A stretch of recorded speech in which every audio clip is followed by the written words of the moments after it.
In rural Indiana stands a maximum security juvenile facility charged with rehabilitating some of America's most dangerous teens. They don't think, they don't plot, they don't plan. It's whatever's happening right now, they respond to that. This 91-acre compound is the end of the line for kids who are repeat offenders. The kids other institutions simply can't handle. And it didn't take our cameras long to document why. With the restraint chair, you have the restraints for the arms.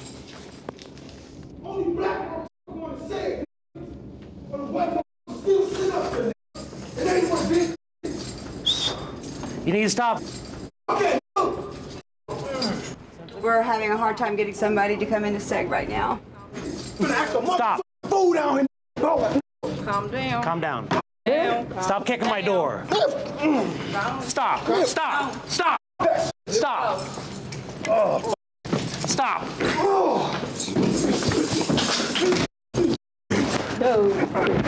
Told you to stop, didn't I? Don't fight. Don't fight. Don't fight. Relax. Relax. We'll relax. Relax and we'll relax. Just relax.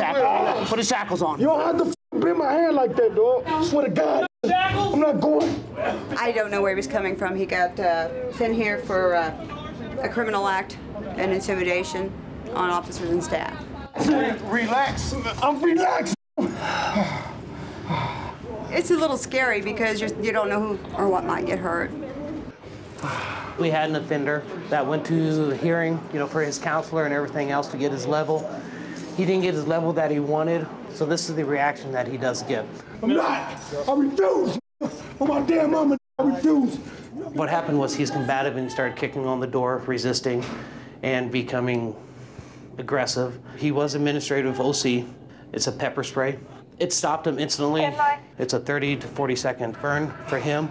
Really hot, like jalapenos. If you ever bit into one of those, how your nose starts. Same effect, but like 1,000 times greater. What the f***, man? Come on, intimidate these guys. I ain't do shit to these nothing. Once he is secured, the leg irons were replaced with him, and then he's placed into the shower for decontamination. We're gonna pick you up and you're gonna get on your feet, you understand me? We gonna walk or we gonna carry? Which one? You gonna walk or we gonna carry? Okay, ready, get up. Sergeant Brian Cooley knows exactly how impulsive teens can be. Juveniles are much more dangerous than adults. It's very dangerous for staff. If staff are not on their toes around these kids, staff will get hurt. It's very, very easy for them to get caught up in a situation and have it just explode on them with no notice at all. Here, stop. Lift your foot up. Lift your foot up. It's their own time. If they want to stay a long time, they will stay. If they want to stay a short time, they will stay a short time. But it's all due to them. It's all how they want to react with themselves.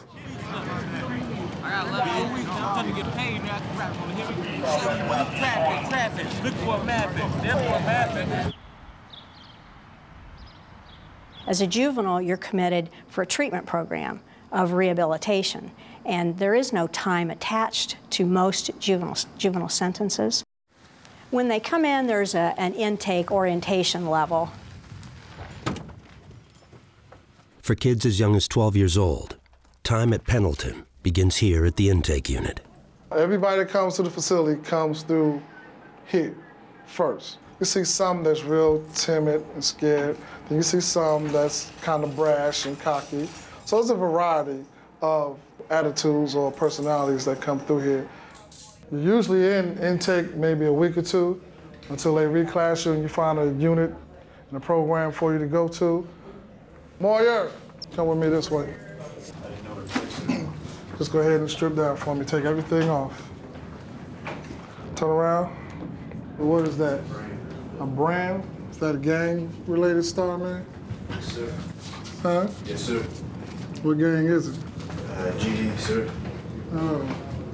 You a gangster disciple? Yes, sir. I've been locked up 5 years. I haven't seen my family in a while. Because your family likes to leave you when you get locked up in trouble. All your friends disappear. You have no social life, really. You just have you and your cellmates. That's it. Staff at Pendleton are focused on educating these troubled teens. But intake is just the first step on the road to rehabilitation. From that, they go into their main core programs, and there are 4 levels there.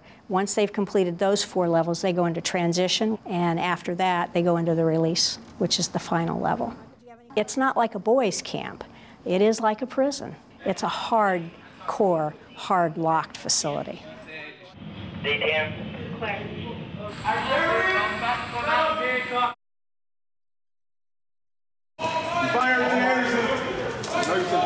The segregation unit is a controlled unit. You know, the people that are in here, they have assaulted staff in the past, or they, you know, you have overt sexual behavior, you have stealing, you have theft. There are some murders that we have here. They are violent. You got chaos going on constantly.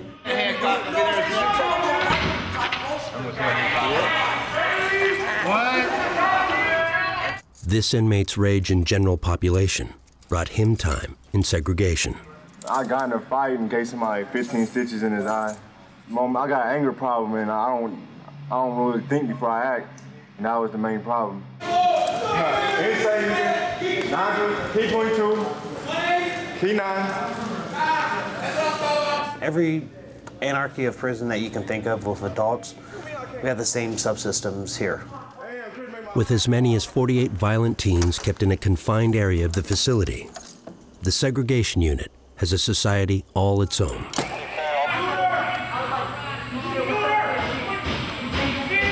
Where cell phones and iPods are replaced by a fast-paced secretive practice known as Cadillacing. Sometimes it takes a while because you gotta mess your mat up, tear a hole in your mat, and then you pull the string all the way around it. And like you get some toilet paper wet, put some cotton or some paper around it, make it in a square, wrap the string around it, and you slide it out your door. So you can traffic food and notes and stuff like that. The strings come from the mattresses. They're hard strings, so they can cut you, they can, you know, choke people, but mostly they're used for trafficking. In the unpredictable confines of Pendleton's juvenile segregation unit, staff must always be prepared for violence. 19-year-old Ulysses Sanders isn't shy about the demons that brought him here. I locked up 4 years, beat up my mama's boyfriend, and I took his money. Sanders says his uncontrollable anger comes on without warning. He hopes school and counseling at Pendleton will quiet his rage. 2 years ago, before the facility made major changes in programs and security, Sanders was part of this attack on staff. We was all in the room, and then one of the offenders came out for a shower. That was before it was all locked down like this.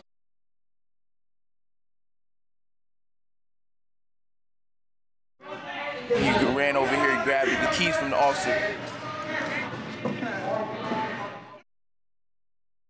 And ran back to the other side, start opening doors. Door violation, door violation, door violation.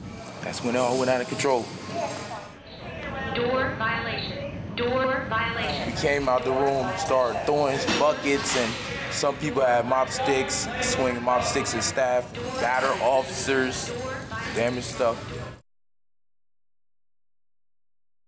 I don't know, it just built up.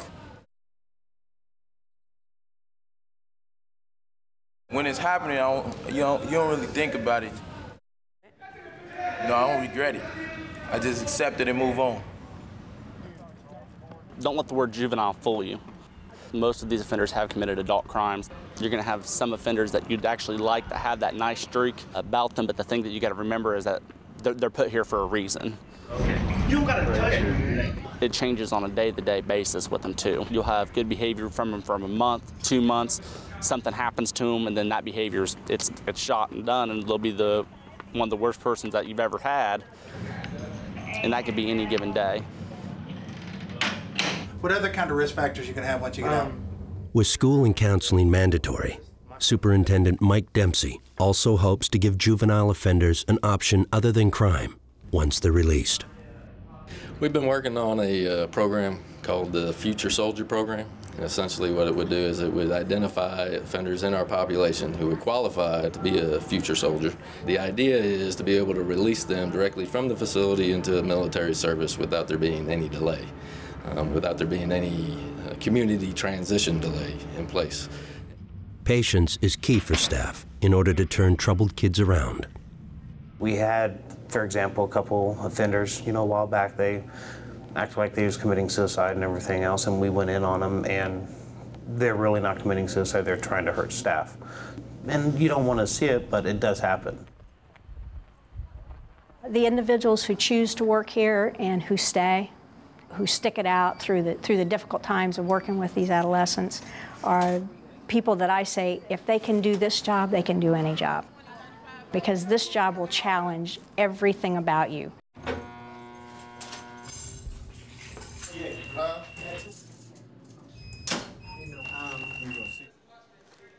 For some kids, it takes more than one stint behind bars to learn a lesson. 18-year-old Michael Brem is nearing completion of a second round in Pendleton.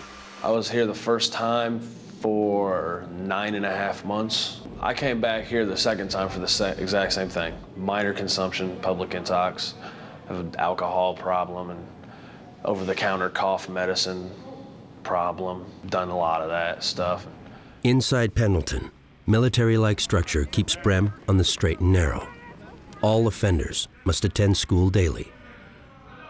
After being locked up for more than 2 years, Michael hopes the 6 months he spent in Pendleton's substance abuse program will give him the skills to stay out for good.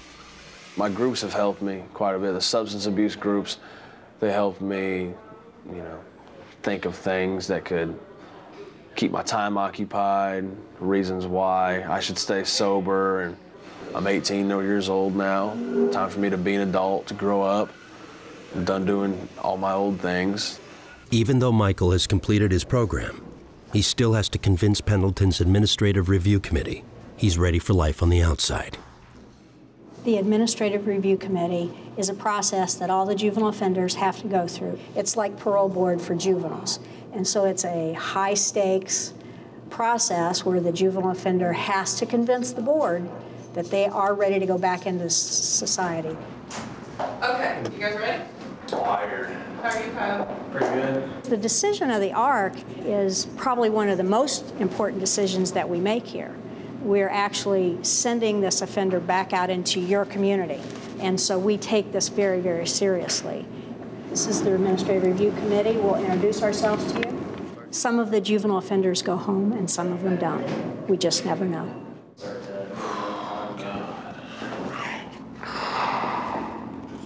I haven't been this nervous since court. I don't know, this pretty much decides my freedom. Doing good, doing good. All right, Mr. Brem, this is the Administrative Review Committee. Okay. Are you nervous? Yes, actually, yes, ma'am, I am. That's good, you should be. This is a big step. Okay. The committee does not have a conversation prior to the offender coming in. We want to be very objective about the process, and so we let the offender come in, and at that point, then we ask all the questions. What I like to do is start off by having you share with us why you're in the Department of Correction, what did you do, why are you locked up?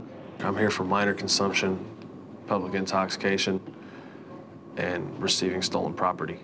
So this was your first offense? No, it wasn't my first offense. My first offense was back in 2002, and I got caught stealing a pack of cigarettes from Meyer because I was only 13 years old, bad little kid back in the day. Altogether, I was locked up for 8.5 months. The first time? Right. And then I got out, and I think I just turned 14 years old. I was 14 in a few months, so I'm still like a kid. And one night, we was getting drunk over there again, and I got in trouble again for another minor consumption. And I came here, and I was only 15 when I got out. So I'm still just this young teenager kid with no responsibilities at all. How old are you now? 18. Well, I'm going to have you stop telling me your story because, quite frankly, you're making a lot of excuses, okay? You're 18 years old now. Right. So all of that doesn't matter anymore. Right, yeah, so I've thought about that a lot. I'm still talking. I'm sorry. Okay. Slow down.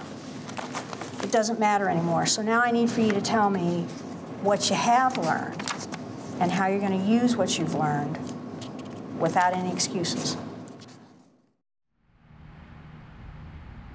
Offenders at Pendleton Juvenile Correctional Facility serve anywhere from 6 months to several years behind bars. 18-year-old offender Charles Taylor has been locked up for a year. I started selling drugs hard, and figure the only way I can eat is to rob somebody. So I go around robbing people, selling cocaine, marijuana, and X pills, just trying to live life. That's what I thought it was. Drugs weren't Taylor's only problem. He's also a former gangster disciple member. Inside Pendleton, he serves his time in one of America's most innovative and riskiest programs, the gang unit. On the streets, we was taught to smash a vice lord on sight, which I mean by beat them up as soon as we see them and take what they got, and we was taught to hate them. See, most people want things that they ain't never had before, and they believe money can get you anything. It ain't about bringing you happiness, it's about you want to be on a higher level than an average person. And you want to be somebody that you're not made to be. Education is the key, whether it's getting your GED or going to trade school or going to college. I mean, the biggest factor that's going to tell you whether you guys come back to prison or not is education. Whether that be... Program Director Eric Courtney oversees the program that puts rival gang members side by side. What kind of things do you want to teach your daughter that maybe your father wasn't around to teach you? Or, I mean, what kind of things differently do you want to do with yours? Teach her to get an education. In general population, GD and the vice lords, they probably wouldn't associate. They'd be, you know, against each other. They wouldn't talk. And here, since they're isolated, they have to. They realize they're really the same. They're more the same than they are different. You know, maybe they were brought up different in these rival gangs, but they're really more similar than they are different. Yeah, I got a little brother. If he got locked up, I feel I was a bad role model because he followed my footsteps, basically. Me too. I was very nervous. You know, I felt scared on the inside, but on the outside, I tried to make myself look tough. You know, to go in and let them know I was not playing games. And it wasn't what I thought it would be. We found our own respect up in here, you know, and we figured that we gotta do something in life instead of just killing each other. That we could just find a way to throw the games in the trash and become something in life. Finally made it home. Yeah. You happy, man? I'm gonna write you, though. I got your address. What you trying to say? You gonna stalk me? I'm gonna write you, though. Leaving today, man. Yeah.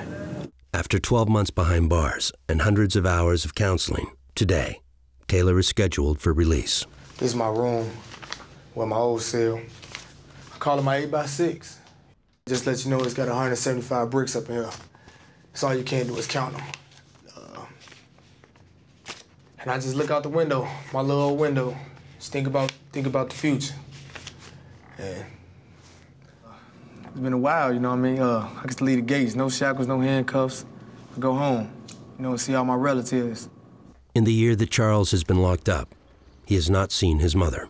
I just told her not to come visit me, because I figure if you don't get no visit, you'll be desperate to get home, but if you get visit, you'll get comfortable with the place that you at. Y'all keep your head up, man. Yeah. It's sort of the way I am kind of scared to see it, you know. It's been a long time, you know. Get a little emotional when I see her. I just want to beat up for my mama. You know, just be a better son now. I'm just proud of myself. I'm ready to go home. Your mom don't came yet? Nah, I ain't seen them yet. Me too. Good afternoon. I'd like to welcome everyone here to Pendleton Juvenile Correctional Facility. And as the ceremony gets started, this happy day becomes stressful for Charles, who still hasn't spotted his mother. And before I give out the certificates, Ms. Linda Commons, our Assistant Superintendent, would like to say a few words. First of all, on behalf of the facility and the Superintendent Dempsey, I want to thank you all for being here today to join in the celebration and success for a new beginning for these 4 gentlemen. Congratulations. After months behind bars, freedom is just minutes away. All right, guys, go ahead and change into your street clothes and you'll be ready to leave soon. I got my GED. That's a door opener. Now I can take a further step into my life and just to make my mom proud, so I feel good about that. You get to go. I'm happy for you. Me too. Stay out of trouble, man. Red.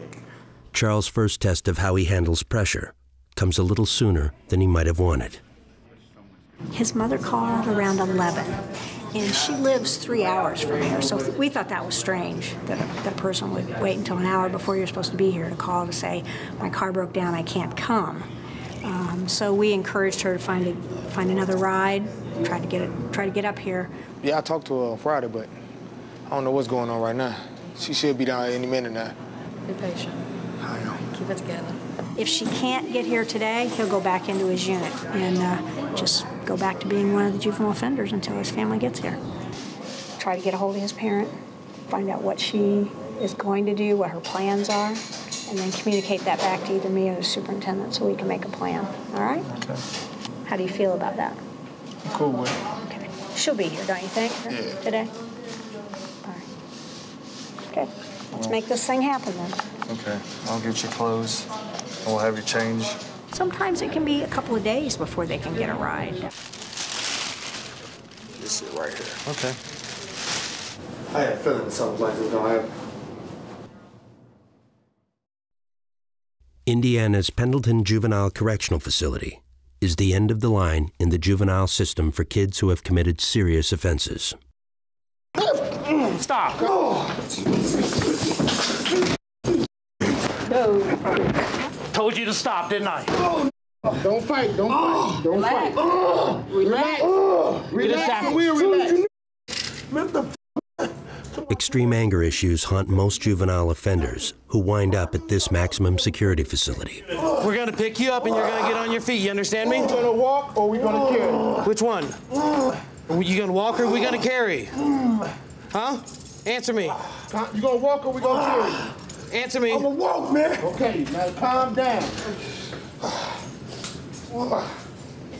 Once he does calm down and we can stand there and read him his OC administrative warning, then we'll continue with the decontamination. As long as he's combative like that, that is on him. We will decontaminate him as soon as he becomes non-combative.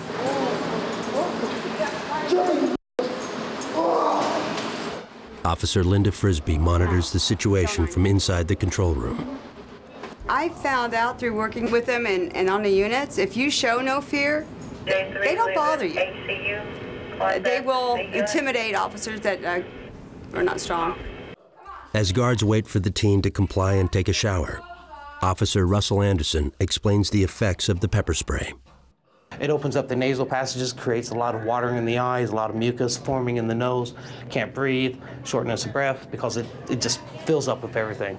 It's a safe, effective way for them to, be restrained. There's no long-term effects. It's 99% safe. Oh, I spent 20 years in the United States Navy. I'm retired. And this is the hardest job I've ever had. Open your eyes, wash it in your eyes, wash up your nose. Not everybody we can stand there and reach. He's going to be a person that we're going to have for a long time down here. He's going across the hall eventually. You know that, don't you? He is. I mean, this is his last try. Last time. The safety and security is my main priority, and it's all the officers' main priority. Everything else is second. What happens when an offender does get like that, you got to snap it off right at the hilt, because the other offenders are going to see that, and then they're going to start acting the same. So it's like a fire. We're searching for compliance out of them. One way or another, we will get compliance.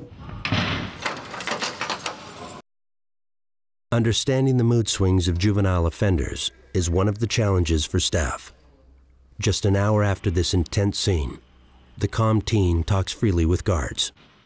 While officers are trained to keep staff and offenders safe, reinforcement is close by in the rare case of an emergency. Once we get past the point of physical force, we move into chemical weapons. This is pepper spray.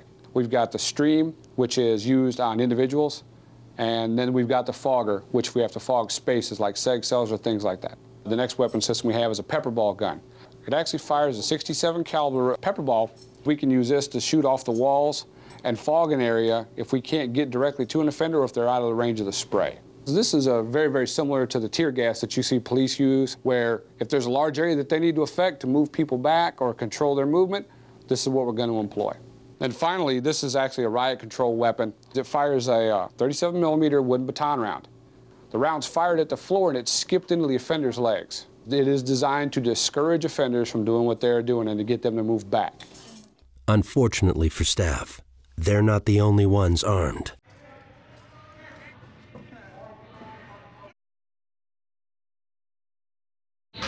Door violation. Door violation. Door violation. Door violation. Door. Homemade weapons of every kind are routinely confiscated from clever teens. What do we got? Glass. Was this wrapped around it? Yeah. Mm-hmm. Was that how it was found? Yeah. Thank you. Slow your roll, gentlemen. The dish room's hot, that is all. This is a fire alarm. We're gonna go ahead and move to the fire exit. On the off chance that this is actually a fire. Stop running. Everybody go to the right side where the alley is. You got everybody out of here? Yeah. If there's a lot of steam in there, it'll set off the fire system. It's very, very sensitive. So we'll clear this count probably here in a couple of minutes, and it'll be back to business as usual in the dining hall. But this right here, this does warrant a little bit of concern. Could probably cut somebody with it, a handle there. These offenders are anything but dumb. Educationally, they may be lacking, but as far as ingenuity and creativity, a lot of these guys are off the chart. Most of the collection of things we have here, you'd look at every day and never think it could be used to injure, maim, or kill you.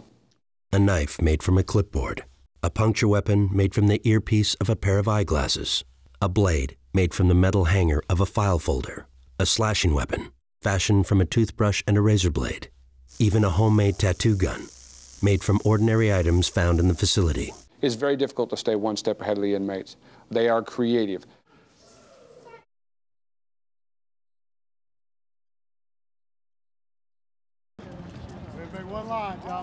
Every day, the officers in SAG walk a thin line between managing a teen's harmful behavior and adding fuel to the fire. But he's got a rope in his room. It's probably about 4.5, 5 feet long that he's working on tearing apart and getting rid of. Officer Daly, 44. Signal AB3 control, please. We need to shut Hancock's water off.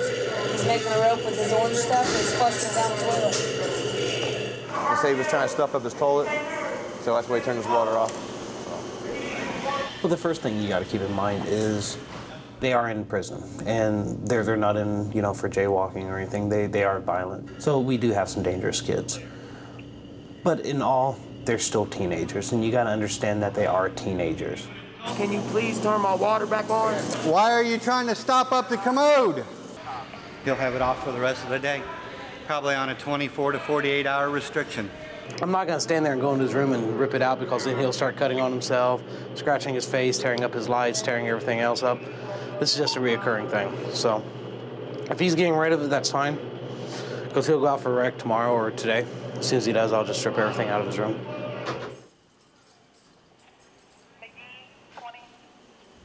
After the destructive inmate is removed from his cell, Sergeant Russell Anderson and Officer Randy Daly conduct a search. They've torn open the pillow, cut open the corner. Nice. Not supposed to have anything like that here. As you can see by Officer Daly, there's a lot of STG on the wall. Security threat groups, it's gang-related graffiti. They do get rolled up for trafficking, they get rolled up for destruction of state property, then they lose their levels, which pushes them back farther. Toilet paper. Cadillac. 20.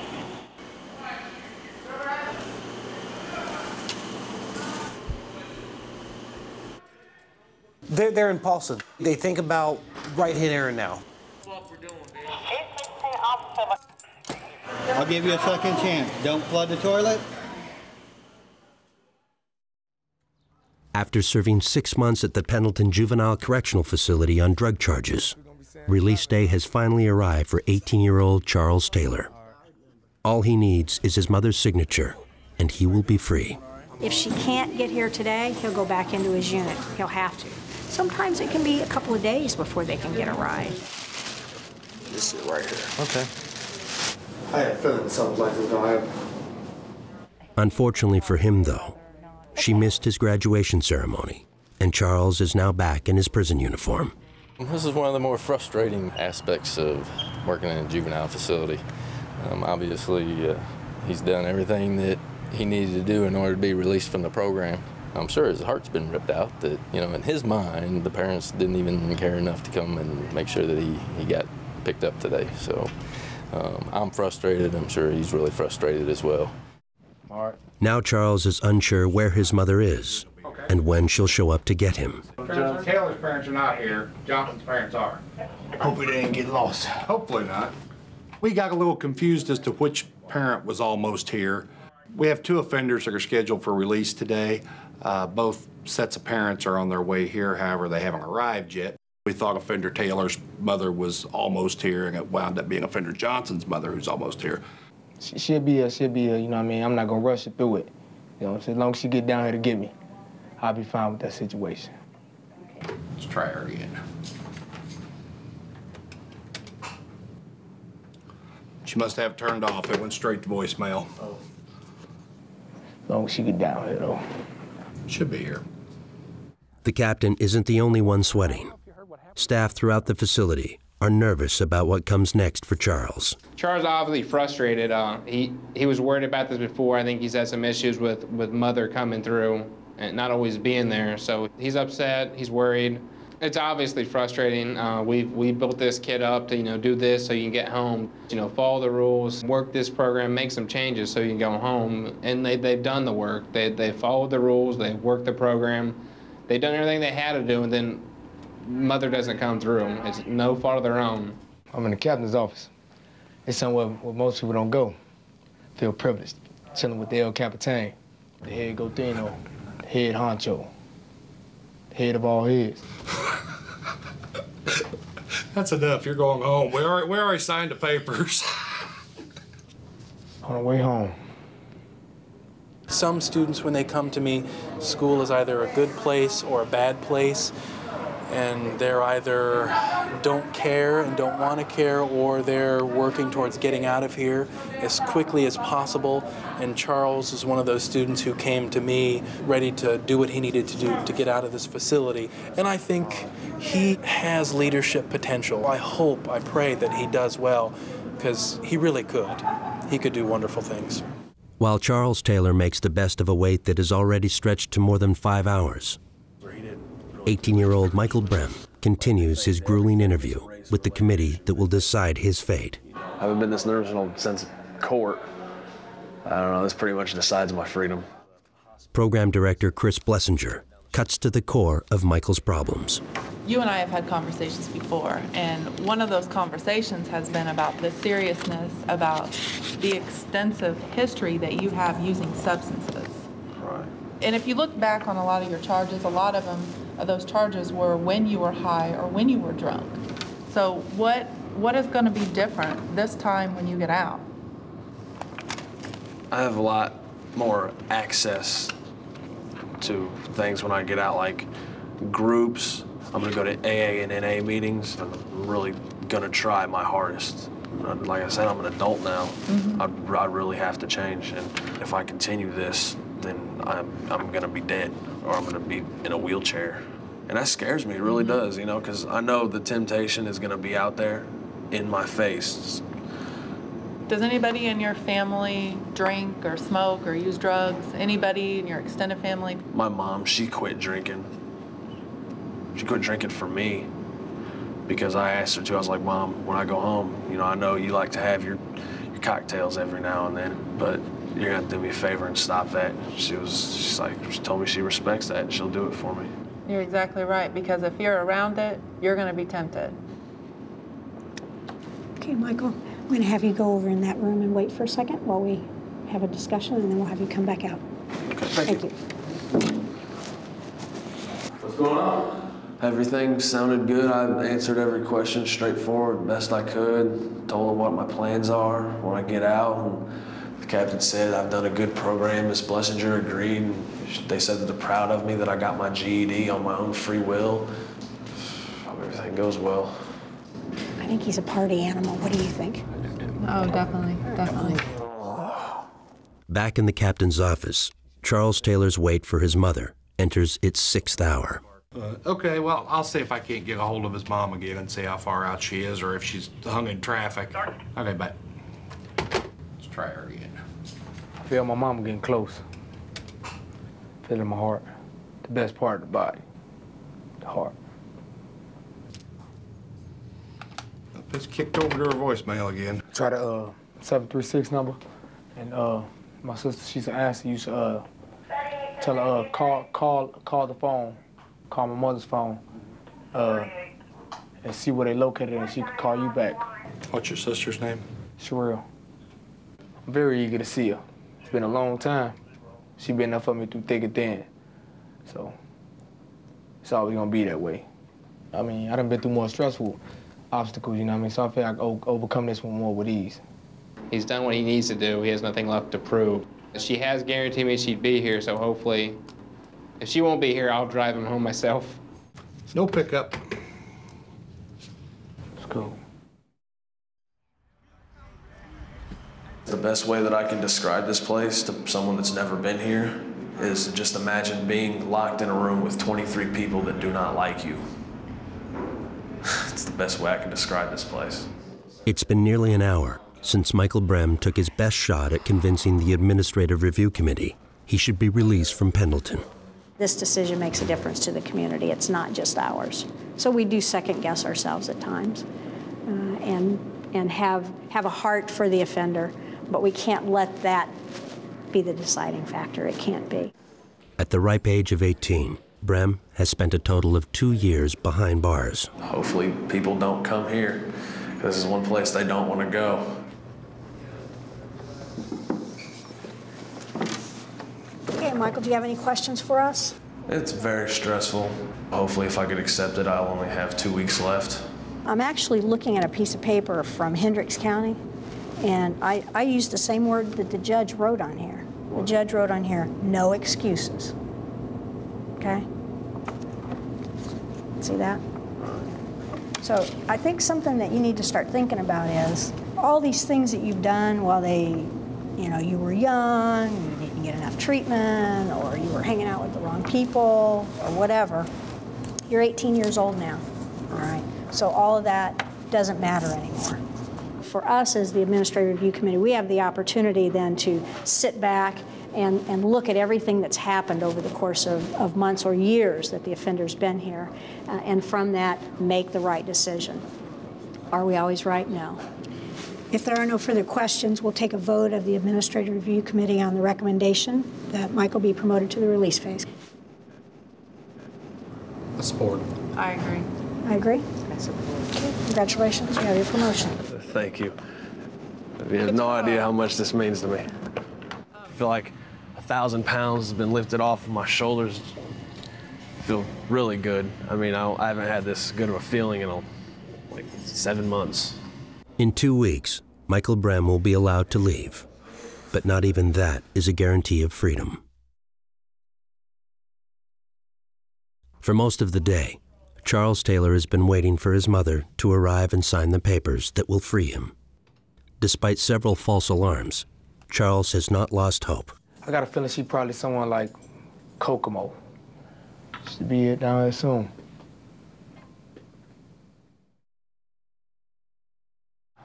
Just waiting on Mom. All right. All right. After 8 excruciating hours, Charles' faith and patience is about to pay off. Hey, your mom's here. Hey, let's go out and meet her.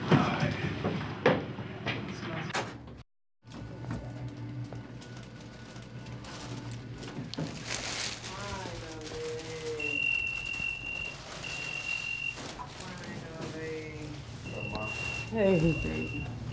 Oh, wait, you gonna press my chest. How you doing? I'm all right. I'm happy to see my child. I had so many things go wrong during the first course of the day. So, hey, I'm grateful. I'm happy. I'm ecstatic. Oh, yes. Yes. That's all right. Good deal. Good deal. I am so proud of you. I bought you a cake, too. All right. Glad to see you did something right. So, More jumpsuit, Charles, no more. Gotta put jeans. It's been a long, hard road for him. But you know what? Sometimes they say you gotta take that long road to get to the good part.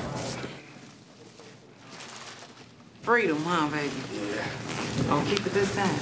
Yeah, I'm gonna keep it this time. I'm glad to have my child back. That's the main thing. You gonna be all right, baby? Yeah, I'm gonna be all right. We finally made it. Okay. We will be calling. Keep with your plans. Good luck. Good luck, ma'am. Thank you. Bye-bye. Charles? No more looking back. Pull your pants up. Yeah, look. Oh, I don't look. We gonna handle all that in a belt. Charles Taylor is actually one of my favorite kids that went through this program. He wants to be a Navy SEAL. I think he could be a great one. I have a lot of hope for him. I'm hoping he keeps in contact with us and let us know how he's doing. Feel good seeing my mom, man. I ain't seen her in a long time. Long time. For Charles Taylor and Michael Brem, a change in mindset and attitude is evident after months of intensive rehab at Pendleton. But tomorrow, staff will start all over again with the 300 teens who still remain behind bars.